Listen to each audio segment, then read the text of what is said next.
Subscribe करिए mysterious अर्थ हिंदी को और बेल के आइकन को दबाइए हमारे लेटेस्ट वीडियो सबसे पहले देखने के लिए।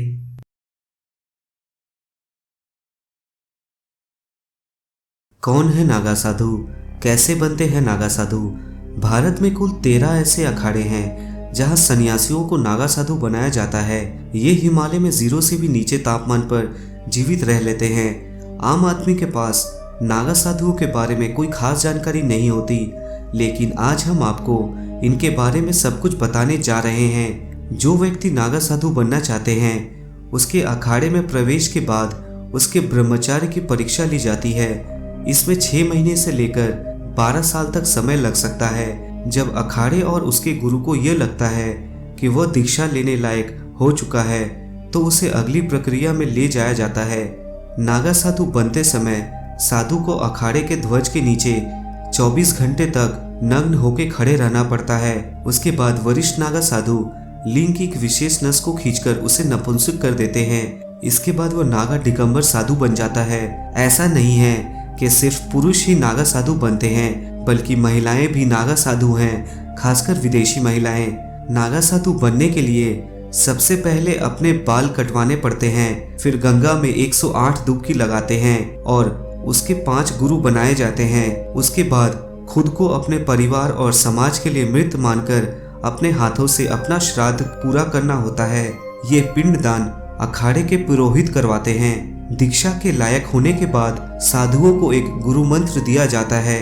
उसकी भविष्य की सारी तपस्या इसी गुरु मंत्र पर आधारित होती है।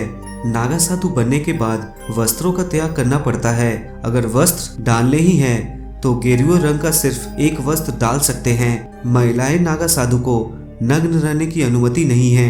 नागा साधु की ट्रेनिंग किसी कमांडो से कम नहीं होती।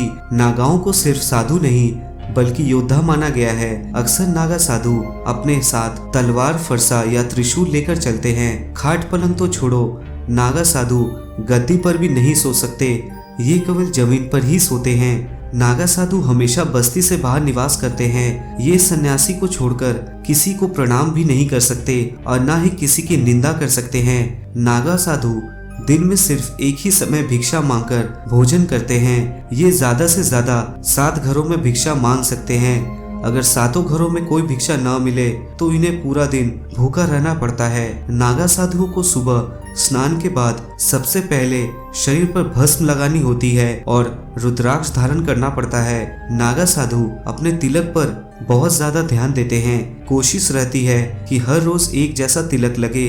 नागा साधु को अपने पास चिमटा रखना जरूरी होता है, क्योंकि धुनी रमाते समय सबसे ज्यादा काम चिमटे का ही पड़ता है। चिमटा साधुओं के व्यक्तित्व का अहम हिस्सा होता है। साधुओं में भी पद और अधिकार होते हैं और इनके पद बदलते रहते हैं। जैसे नागा साधुओं के बाद महंत, श्री महंत, जमातिया महंत, थानापति महंत, पीर महंत, दिगंबर श्री, महामंडलेश्वर और आचार्य महामंडलेश्वर। अक्सर नागा साधुओं को कुंभ के मेले में देखा जाता है। जैसे ही कुंभ का मेला खत्म होता है, ये रातों रात गायब हो जाते हैं। ये जंगल के रास्ते ही अपना सफर पूरा करते हैं।